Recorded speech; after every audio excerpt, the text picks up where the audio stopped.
Astaghfirullah. Assalamualaikum warahmatullahi wabarakatuh.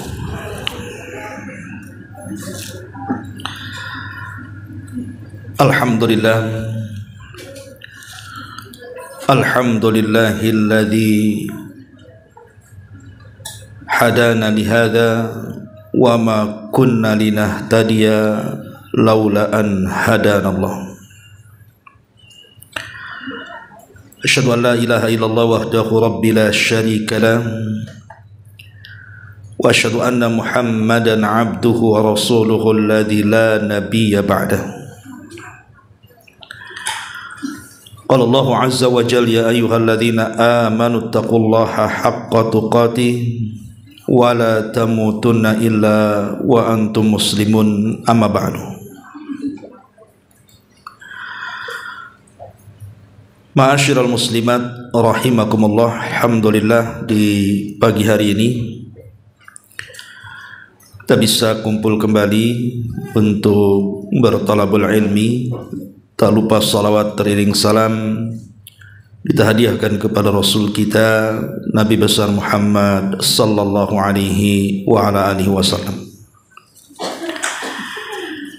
Kita lanjutkan kembali kajian kita, masih membahas Kitabul Jami, dan kita masuk pada hadis keempat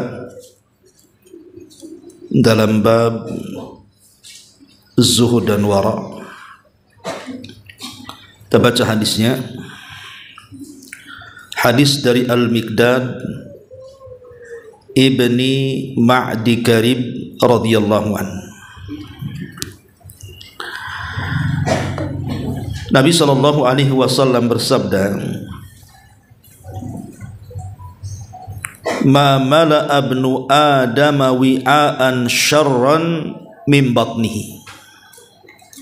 Tidaklah anak Adam itu memenuhi sebuah bejana yang lebih buruk dibandingkan dari perutnya.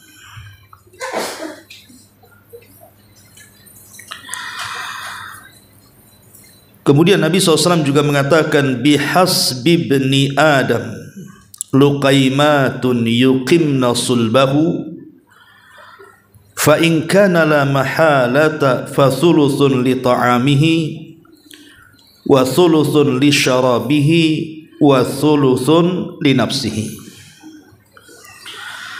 Cukuplah bagi anak Adam beberapa suap saja yang akan menegakkan punggungnya, mendirikan badannya.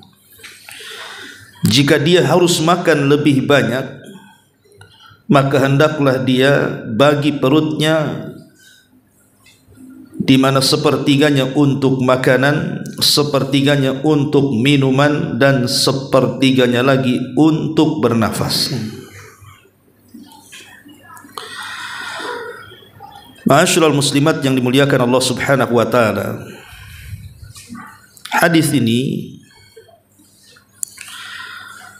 menunjukkan tentang alamatun nubuwah, tanda-tanda dari kenabian Nabi kita Muhammad sallallahu alaihi wasallam yang berkaitan dengan kesehatan, di mana Nabi sallallahu alaihi wasallam mengisyaratkan bahwa sumber dari kesehatan itu dalam badan kita, dari kepala sampai kaki, itu terletak di perut. Makanya Nabi sallallahu alaihi wasallam mengisyaratkan tentang perut. Walaupun makanan atau minuman yang masuk ke perut itu lewat lisan, tapi berkumpulnya di perut. Makanya sebagian para ulama seperti Al-Hafidh Ibnu Rajab ketika memberikan catatan kepada hadis ini, beliau mengatakan hadzal haditsu ku aslu jami' li usulit tibbi kulliha. Beliau mengatakan hadis ini dikatakan aslun jami'un, pokok dasar yang mencakup li usulit tibbi kulliha, kepada seluruh ilmu kesehatan, di mana seluruh ilmu kesehatan itu mereka memandang kepada perut seseorang. Kalau perutnya baik, maka akan menghasilkan kesehatan yang baik. Kalau perutnya tidak baik, maka akan mengakibatkan berbagai macam penyakit tumbuh dalam badannya. Ma'asyiral muslimat yang dimuliakan Allah Subhanahu wa taala. Dan hadis ini juga menunjukkan tentang kasih sayang Allah Subhanahu wa taala dan juga Rasulnya, memberikan petunjuk-petunjuk kepada umatnya mana yang baik untuk mereka, mana yang tidak baik untuk mereka.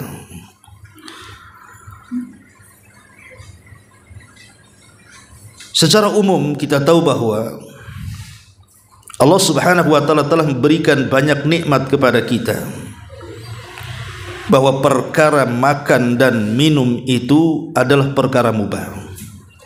Silahkan kita makan, silahkan kita minum selama halal dan baik dan tidak berlebihan.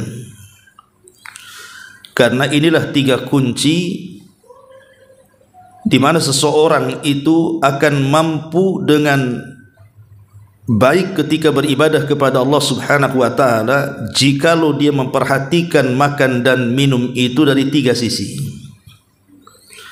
Pertama, makanan dan minuman yang dimakan dan minum itu halal. Yang kedua, makanan yang dimakan atau minuman yang diminum itu adalah makanan dan minuman yang baik. Dan yang ketiga, tidak berlebihan alias israf. Kalau kita perhatikan 3 perkara ini, maka inilah yang akan meningkatkan ibadah dan ketaatan kita kepada Allah. Karena 3 perkara ini ada hubung kait dengan tazkiyatun nafsi, pembersihan jiwa. Di sini Nabi SAW mengatakan, ma mala abnu adam wi'aan syarran min batni. Tidaklah anak Adam memenuhi bejana yang lebih buruk dibandingkan perutnya. Bihasbi ibni adam lukaimatun yukimna sulbahu fa in kana la mahalata fa thuluthun li ta'amihi wa thuluthun li syarabihi wa thuluthun li nafsihi. Cukuplah bagi anak Adam kalau makan itu beberapa suap saja, yang penting bisa menegakkan punggungnya. Jikalau memang harus berlebihan, kata Rasul, maka bagilah menjadi 3. Kasih 1/3 perut ini untuk makan, 1/3-nya untuk minum, dan 1/3-nya untuk bernafas. Dan ini yang pada hari ini, kenapa manusia kemudian banyak sekali timbul macam-macam penyakit yang di zaman Rasul tidak dikenal penyakit itu. Tapi semakin canggih ilmu kedokteran, farmasi, herbal dan yang semacamnya, macam-macam penyakit pula muncul dengan berbagai macam namanya. Nah, salah satu yang menyumbangkan penyakit terbesar itu adalah masalah perut. Masalahnya, di zaman sekarang ini kenapa orang tidak memperhatikan makan dan minum itu? Karena 4 perkara. Pertama, pengaruh budaya. Yang kedua, tuntutan gaya hidup. Yang ketiga, terlena dengan media sosial. Dan yang keempat, ini yang banyak di tangan ibu, maraknya aplikasi COD. Inilah 4 perkara yang mempengaruhi seseorang itu terkadang tidak memiliki perhatian soal mukjizat Nabi sini. Pertama, budaya di sekitar kita.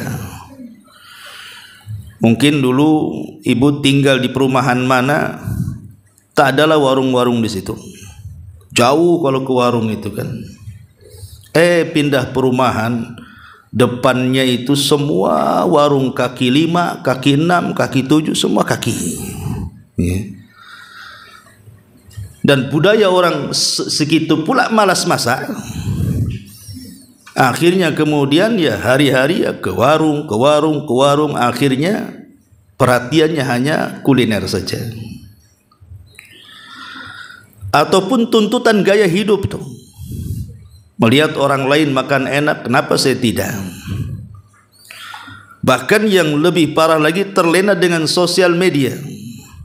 Kita lihat coba orang yang menawarkan makan dan minum itu, Bu. Itu gambarnya cantik-cantik kan, Bu. Minuman itu dengan berbagai macam warna kayak pelangi. Ada warna hijau. Walaupun sebenarnya ketika dipesan beda pula dengan yang dipesan itu, Bu. Makanan juga sama gitu. Karena saya juga pernah juga kena prank kan gitu. Pesan karedok gitu ya, yang datang pecel. Itulah karena nengok gambar itu, Bu ya. Kan begitu. Belum lagi karena ya tadi maraknya aplikasi yang keempat tuh, aplikasi macam-macam. Yang GoFood-nya lah, Gojeknya, Grab-nya, macam-macam, sehingga memudahkan orang itu untuk mencari makan. Tambah-tambah memang hobi kuliner kan itu. Lah inilah yang kemudian sulit kita ini kemudian untuk mengaplikasikan hadis ini. Karena 4 perkara tadi. Ma'asyiral muslimat yang dimuliakan Allah Subhanahu wa taala. Sebelum kita kembangkan hadis ini, ada beberapa perkataan para ulama yang bagus kita renungkan.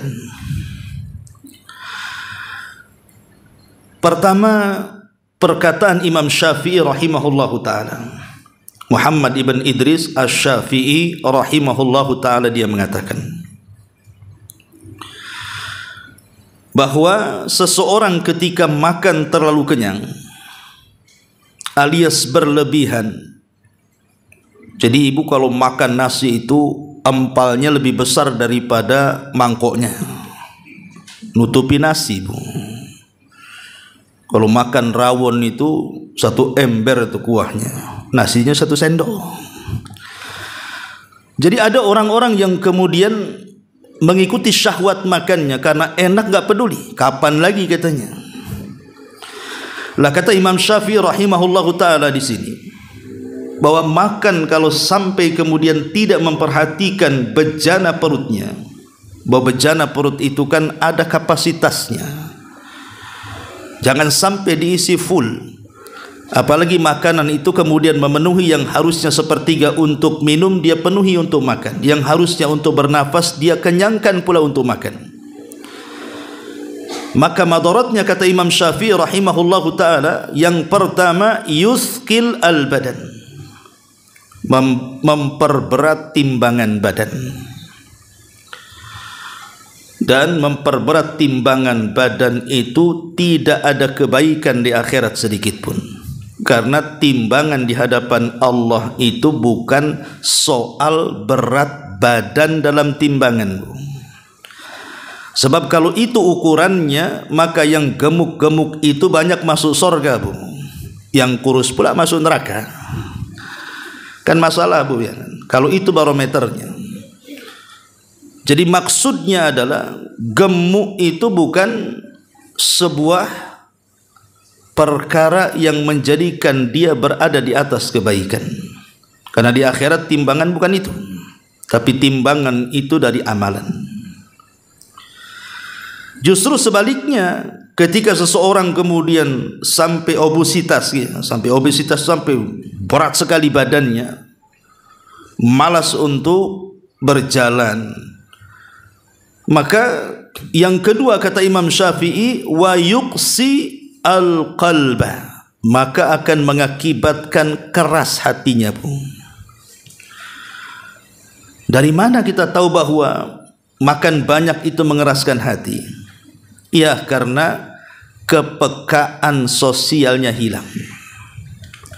Kenapa dalam Islam itu ada ibadah puasa? Lah, salah satu hikmah yang diuraikan para ulama itu supaya kita merasakan orang-orang yang mereka susah makan. Bagaimana saudara-saudara kita di Palestina yang minum saja harus mengais dari air hujan, ditampung, kemudian disaring supaya bersih, baru kemudian dikonsumsi. Bagaimana sulitnya mereka mencari makanan. Lah, orang yang tidak pernah lapar itu, Bu, itu pekanya kurang. Makanya mengakibatkan kerasnya hati. Kata Imam Syafi'i, wa yuksil qalba. Ya. Tidak sampai di situ, kata Imam Syafi'i yang ketiga, wa yuzilul fatinata. Wa yuzilul fatina. Fatin itu artinya kecerdasan, bisa menghilangkan kecerdasan. Maka dulu para ulama, lihat, kalau kita melihat biografi para ulama itu, ada yang ketika belajar itu sampai lupa makan, sampai lupa makan. Waktu saya dulu juga belajar itu di Yaman, ada beberapa mustafid, guru-guru yang mengajar saya itu kalau sudah duduk di maktabah tuh, Bu, dari pagi itu keluar waktu sholat saja, habis sholat tuh balik lagi ke maktabah. Ya, saya pikir kapan makannya gitu. Jadi rupanya memang perut lapar itu mudah untuk menyerap pemahaman, Bu. Tapi kalau perut kenyang itu biasanya sulit, bahkan orang bicara saja kadang-kadang kita tidak fokus. Karena bawaannya biasanya ngantuk. Bawaannya itu bukan ke masjid, ke kamar, Bu. Ya. Bawaannya itu bukan di atas saja, ada di atas kasur tuh. Kalau orang yang sudah terlalu kenyang itu. Makanya kemudian yang keempat kata Imam Syafi'i, wa yajlibun naum, mengakibatkan mudah untuk tidur. Dan kalau orang sudah ngantuk kemudian tidur karena kekenyangan, biasanya tidur karena kenyang itu agak lama tuh tidurnya itu. Lain dengan tidur karena lapar ya.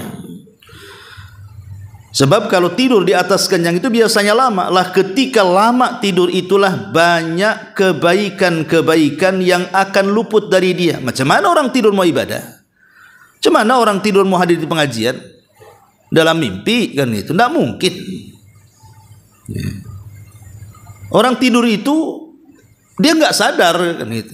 Dia nggak tahu berapa jamnya. Bisa saja mungkin 14 lewat waktu sholat.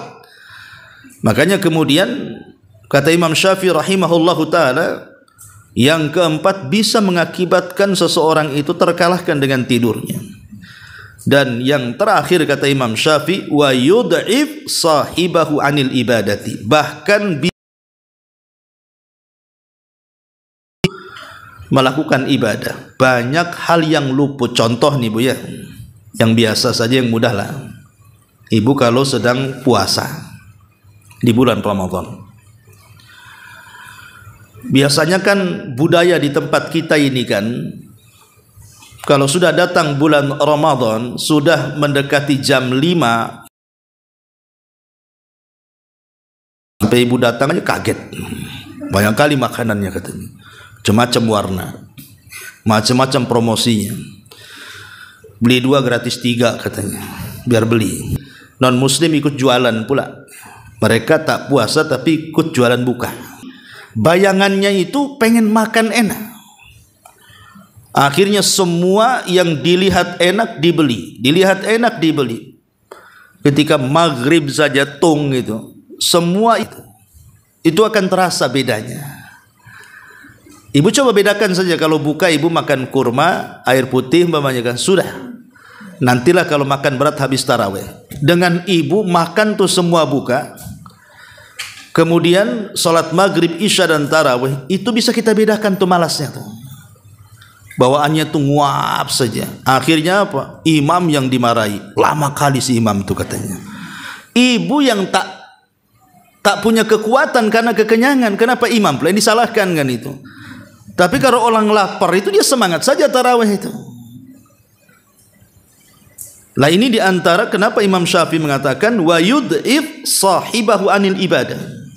bisa melemahkan pelakunya untuk beribadah kepada Allah Subhanahu wa taala. Makanya Ibnu Abdul Bar rahimahullahu taala juga mengatakan bahwa Umar bin Khattab radhiyallahu anhu pernah berkhutbah. Lah salah satu khutbahnya itu Umar bin Khattab mengatakan, "Iyyakum wal batna." Hati-hati dengan perut, kata Umar katanya. Jangan sampai berlebihan dalam makanan. Fa innaha muqsilatun 'anis salati mu'dhiyatun lil jismi. Karena berlebihan dalam makan dan minum itu bisa membuat malas untuk melaksanakan salat dan akan banyak menimbulkan penyakit di badan, kata Umar. Lihat bagaimana nasihat-nasihat yang indah dari kaum salaf di sini. Ma'asyiral muslimat yang dimuliakan Allah Subhanahu wa taala. Kemudian juga dikatakan oleh Al-Hafidz Ibnu Rajab Al-Hambali rahimahullah tadi mengatakan, "Qillatul ghada'i tujibu riqqatal qalbi wa quwwatal fahmi wa inkisaran nafsi wa dha'fal hawa wal ghadab wa kathratul ghada'i tujibu didda dzalik." Kata Al-Hafidz Ibnu Rajab rahimahullah tadi mengatakan, sedikitnya makan itu akan menghasilkan kelembutan hati, karena dia akan merasakan kepekaan sosial. Oh begini ya rasanya orang lapar, berarti orang lapar itu seperti itu rasanya. Akhirnya dia pun merasakan apa yang dirasakan saudaranya yang tidak mampu. Akhirnya dia mau menolong saudaranya. Wa quwwatal fahmi, kekuatan pemahaman. Makanya para ulama itu banyak lapar dibandingkan kenyang. Wa inkisaran nafsi, kemudian hatinya mudah terenyuh melihat orang susah maunya bantu saja. Wa dha'fal hawa wal ghadab, dan biasanya sedikit atau bisa meredam hawa nafsu dan kemarahan. Ujibu didzalik, kata Imam Rajab, banyak makan itu justru kebalikan daripada sedikit makan itu. Ini perkataan Hafidz Ibnu Rajab rahimahullahu taala. Kemudian juga Thabit Ibn Qurrah rahimahullah taala mengatakan bahwa dengan sedikitnya makan itu, beliau mengatakan rahatul qalbi fi qillatil athami wa rahatul lisani fi qillatil kalami wa rahatul jismi fi qillatit ta'ami. Kata beliau, ada 3 perkara di antara hal-hal yang bisa menenangkan jiwa kita. Pertama, kata beliau, tenangnya hati itu karena sedikit maksiat. Tenangnya lisan itu karena sedikit bicara, dan tenangnya badan itu karena sedikit makan. Subhanallah, ini perkataan yang luar biasa ya. Jadi kata Thabit Ibn Qurrah itu, tenangnya hati dengan sedikit melakukan dosa. Orang kalau banyak melakukan dosa itu pasti hidupnya akan dipersulit oleh Allah. Hatinya itu tidak pernah tenang, ada saja masalah. Walaupun nampaknya dari segi materi mungkin dia serba kecukupan, tapi kalau hidupnya dipenuhi dengan dosa, nggak akan tenang tuh hidupnya. Yakin 100% tuh nggak akan tenang hidup orang yang selalu maksiat kepada Allah Azza wa Jalla. Kemudian yang kedua, warahatul lisan, tenangnya lisan juga karena sedikit bicara. Karena biasanya kalau sudah banyak bicara itu banyak kepelesetnya. Kalau sudah banyak kepelesetnya, banyak dosanya. Kalau sudah banyak dosanya, ya kemana lagi kalau nggak neraka tempatnya. Makanya beruntung orang-orang yang sedikit bicara. Dia hanya bicara ya sesuatu yang manfaat bagi hidupnya saja. Kalaupun bicara menyenangkan orang, bukan menggibah, namimah dan yang semacamnya. Dan yang terakhir, warahatul jismi fi qillatit ta'ami, dan tenangnya badan itu karena sedikit makan, artinya tidak berlebihan. Bukan berarti Bu, makan sampai kenyang itu tidak boleh. Boleh kalau sekali-kali. Boleh kalau sekali-kali Bu. Bukan berarti kita harus lapar aja, enggak. Karena begini, disebutkan dalam Sahih Bukhari dan juga Muslim dari hadis Abu Hurairah radhiyallahu anhu. Jadi satu hari Abu Hurairah ini sedang kelaparan.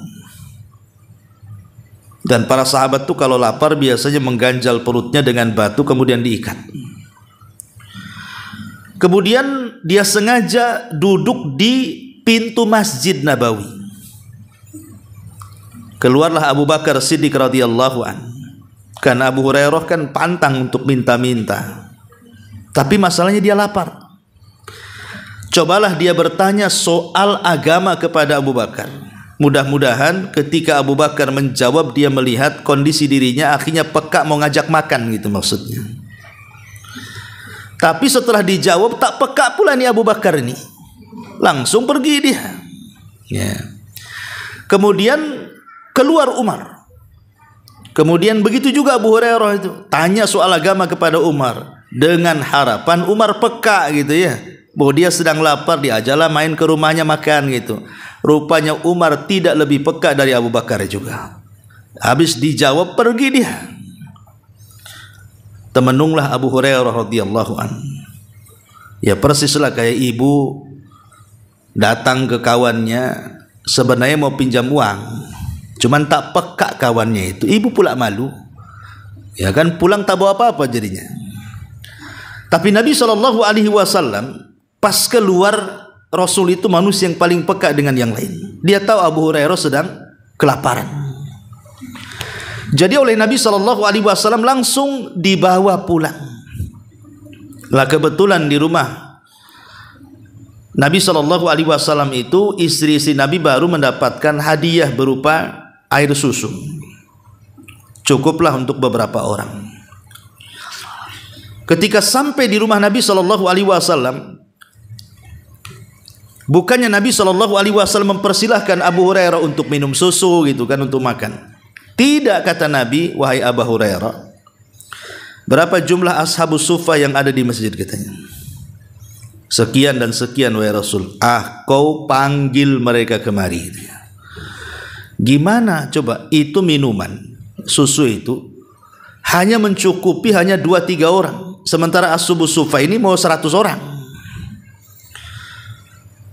Maka Abu Hurairah temenunglah, tapi karena itu perintah Rasul, akhirnya dia memanggil semua kawan-kawan ashabus sufahnya tuh. Kemudian kata Nabi SAW kepada ashabus sufah, silahkan kalian minum dari bejana itu. Padahal yang pertama lapar Abu Hurairah, yang dikasih minum orang lain bu. Coba ibu-ibu lagi lapar, nengok orang lagi makan di depan bu. Jangan nengok orang makan, nengok kambing makan bu. Makan rumput tuh, kita tengokin tuh mulutnya bu. Mungkin ibu ikut kunyah-kunyah juga tuh. Orang lagi lapar. Sama dengan orang haus tengok orang minum kan. Tetapi setelah semua diberi minum, memang mukjizat Rasul itu air susu di bejana tidak habis-habis tuh. Setelah semua kenyang, giliran Abu Hurairah radhiyallahu an, maka Rasul mengatakan, ya Abu Hurairah ishrab, wahai Abu Hurairah, giliran kamu minum. Ya. Akhirnya Abu Hurairah minum. Kata Rasul, ishrab, minum lagi. Maka Abu Hurairah minum. Kata Rasul, minum lagi sampai betul-betul kenyang. Ya. Sampai-sampai Abu Hurairah radhiyallahu an mengatakan, saya tidak mendapati lagi tempat dalam perutku karena kekenyangan. Dari sini menunjukkan bahwa makan kenyang boleh, tapi jangan sering gitu maksudnya. Sekali-kalilah.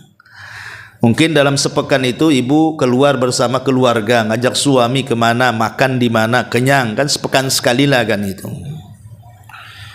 Ya tapi kalau tiap hari keluar bu, makan dah sarapan nasi goreng, jam 10 tangtong bakso, beli bakso, jam 1 ada pula siomay, sorenya lagi kena mie ayam, malamnya kena sop rawon.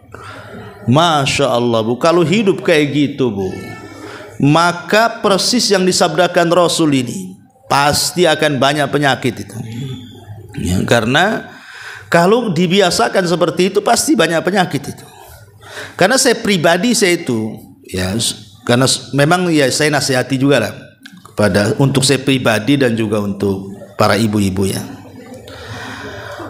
terutama usia-usia yang sudah 40 tahun ke atas lah, biasanya sudah kepala 4 tuh ya. Kan karena kepala 4 ke atas sini nih biasanya itu alamat-alamat dekatnya panggilan Allah itu sudah nampak, Bu. Nampak dari mana, Bu? Sedikit demi sedikit kenikmatan kita itu dicabut dalam badan kita tuh. Dulu ibu masih usia 20 tahun mau jalan 1 kilo 2 kilo ngos-ngosannya semenit, Bu. Sekarang jangan lagi 1 kilo 2 kilo kan, jalan hanya beberapa ratus meter saja ngos-ngosannya 1 hari. Karena memang begitu, kenikmatan itu semakin tua akan semakin dicabut tuh, Bu. Mata juga sudah tidak awas lagi siapa pada suaminya, tidak awas mulu, baru kan dia paham. Telinga juga mulai budek ya. Kalau di usia-usia kepala 4, kepala 5, apalagi kepala 6 tuh sikit itu dicabut tuh. Kan kalau di masa tua itu ya apa, pola makan biasanya. Makanya kalau sudah tua kayak ibu, bukan kayak saya ya. Bukan kayak kita. Maksudnya begini, Bu. Jangan sampai menargetkan makan itu dengan menentukan jam. Pamannya kan jam 7 harus sarapan, nanti jam 2 harus makan siang. Sebab biasanya nih orang yang menentukan waktu itu biasanya, ya, karena saya pribadi pengalaman gitu dulu. Jadi pokoknya jam segini makan, jam segini makan. Itu kalau telat dari situ, itu biasanya kena lambung tuh, kena mah itu. Karena memang sudah terbiasa jamnya masalahnya kan. Maksudnya begini, biasakan makan itu, makan kalau lapar saja. Gak usah ditentukan waktunya. Kalau pas lapar ya masak, ya secukupnya makan. Ya kalaupun masak itu ya tidak harus ditentukan jamnya gitu. Karena itulah yang kemudian disarankan oleh Nabi SAW. Ada hadis, tapi memang hadis ini dilemahkan para ulama. Tetapi secara makna disahihkan hadis ini. Jadi secara lafadznya dhaif hadis ini, tapi secara makna disahihkan oleh para ulama. Jadi ketika Nabi SAW mengirim surat ketika mengajak para pemimpin-pemimpin dunia untuk masuk Islam, salah satunya dikirimnya surat ke Raja Herakli, ke Raja Persia.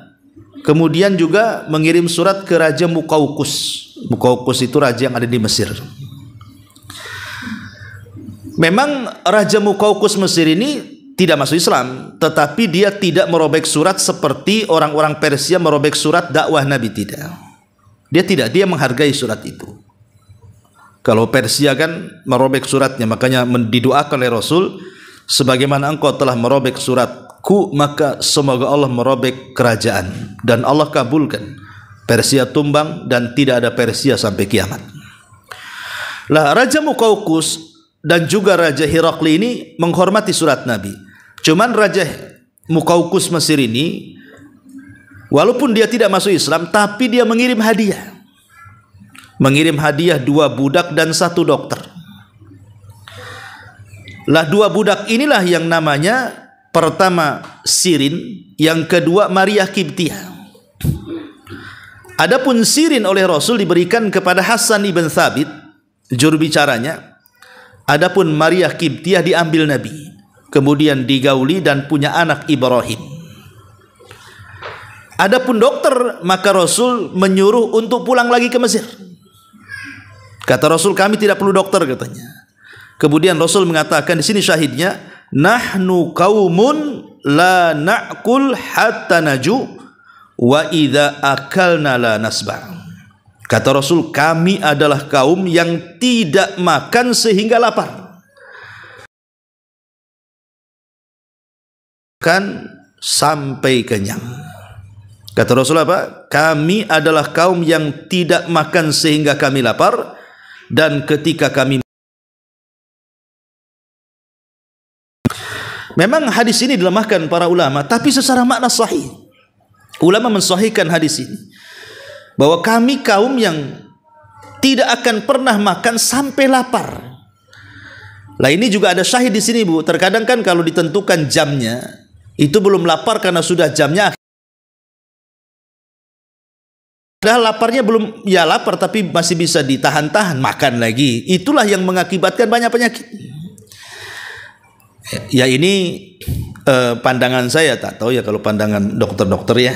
Ya, cuman saya membaca di beberapa keterangan para ulama istimbatnya seperti itu. Ya saya kira tidak ada bertentangan lah kalau soal makanan itu pasti ahli tib dan kesehatan pun sepakat bahwa kekenyangan dalam makan itu pasti tidak baik. Ya. Ma'asyiral muslimat yang dimuliakan Allah Subhanahu wa taala. Ada sebuah hadis yang bagus sekali yang menopang hadis ini. Hadis ini dari jalur sahabat Ibnu Umar, Jabir bin Abdullah, Abu Hurairah radhiyallahu an, dan beberapa sahabat yang lainnya. Nabi mengatakan begini, al-kafir ya'kulu fi sab'ati am'a wal mu'min ya'kulu fi ma'in wahidin. Kata Rasul, orang kafir itu makan dengan 7 usus, sedangkan orang yang beriman itu makan dengan 1 usus.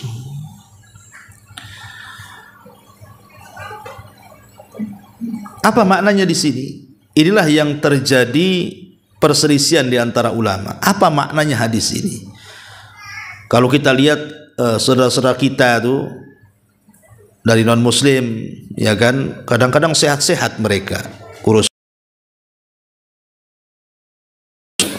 Kita pula yang muslim kadang-kadang mau nimbang itu yang takut timbangannya bukan kita.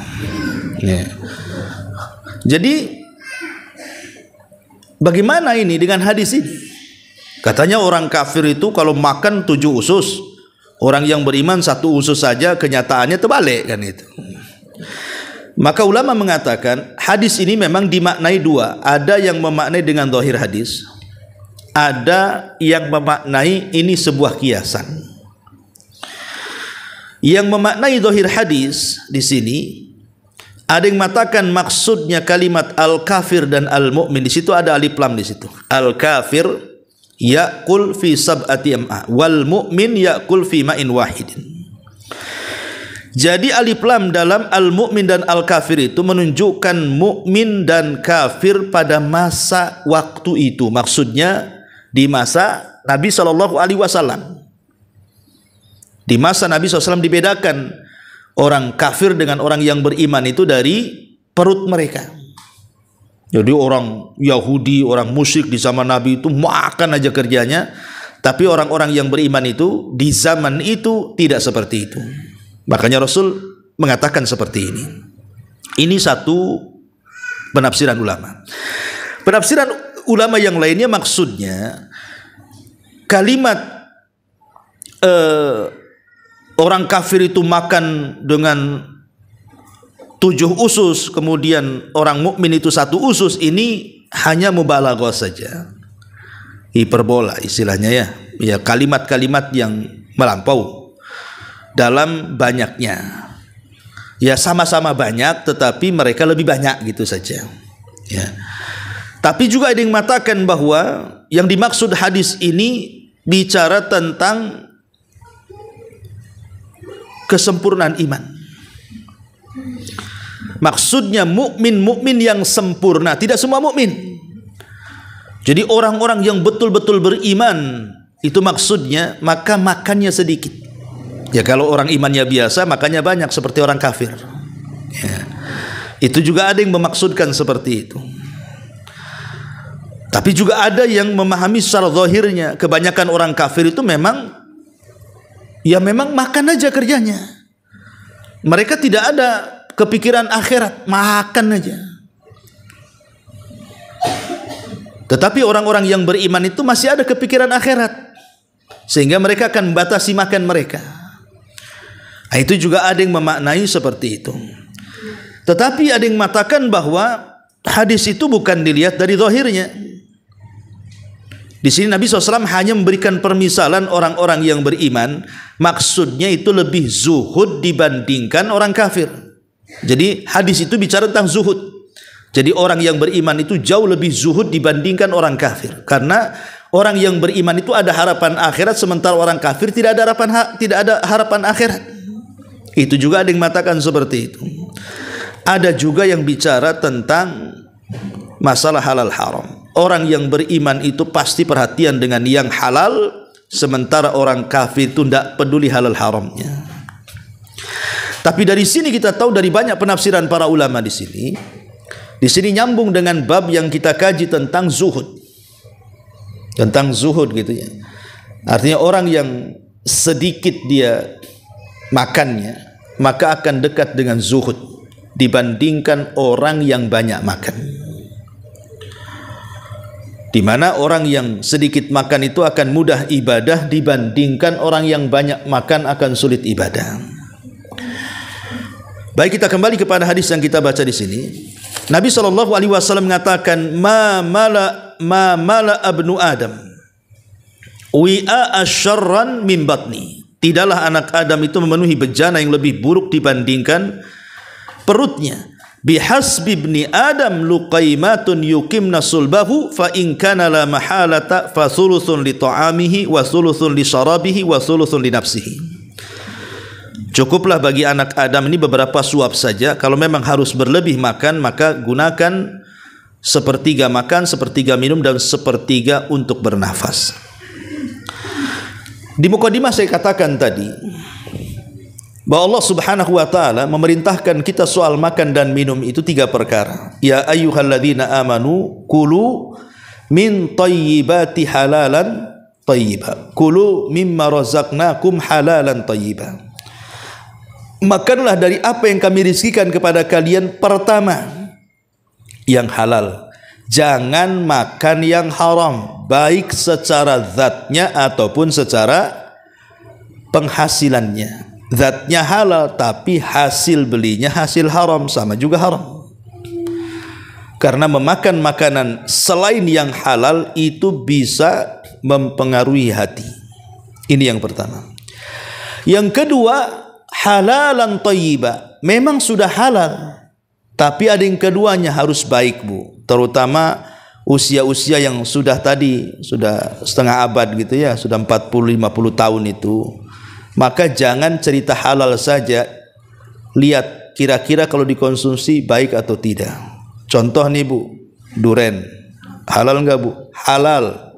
Tapi kalau ibu sekali makan duduk 50 kepala duren Bu, kira-kira besoknya diangkat nggak ke awal bros tuh? Ya. Jadi memang durian itu halal kan Bu, tapi kalau dikonsumsi terlalu banyak kan tidak baik jadinya Bu ya. Terutama orang-orang yang sudah banyak terkena penyakit-penyakit tertentu yang pantangannya tidak boleh makan itu karena itu pemicunya umpamanya. Karena ada juga yang sok-sokan, semua dengan itu takdir Ustaz katanya. Makan aja lah katanya, kalau takdirnya sakit ya sakit, kalau enggak begitu. Kita tidak boleh pasrah dengan takdir, kita pun ada asbab, ada sebab, ada sebabnya. Menjauhi sebab.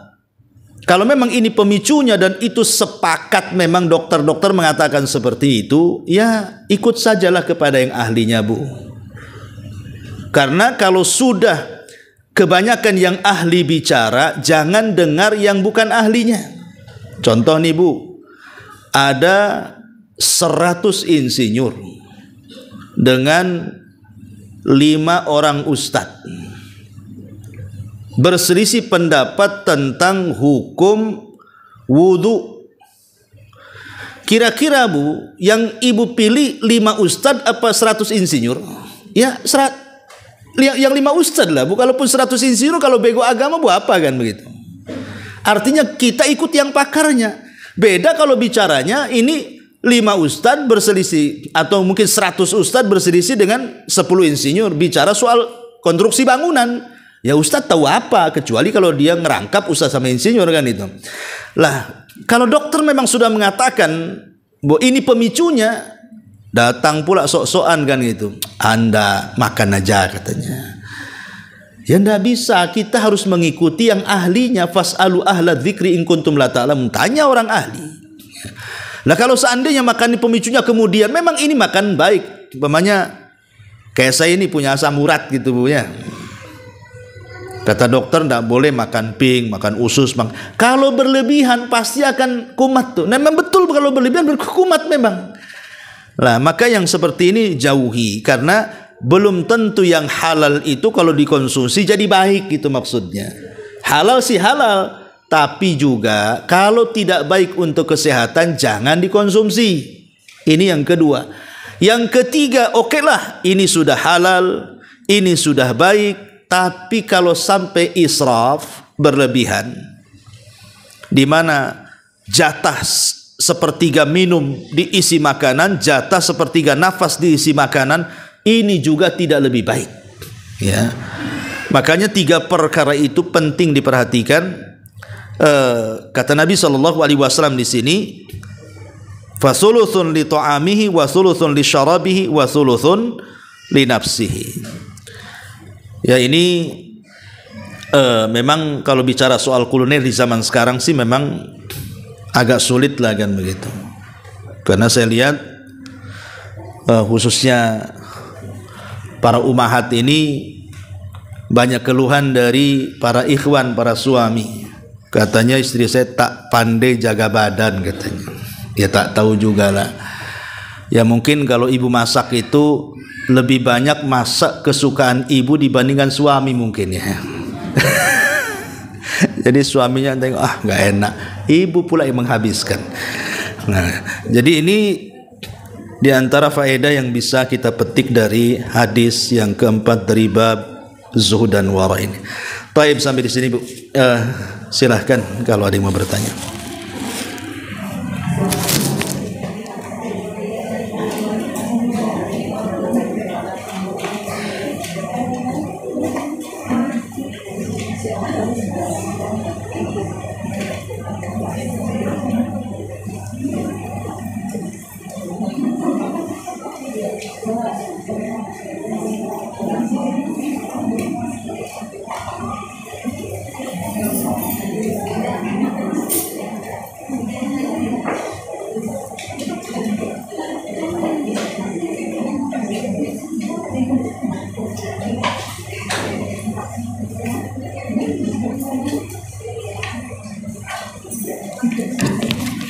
Ya, sampai di sini aja.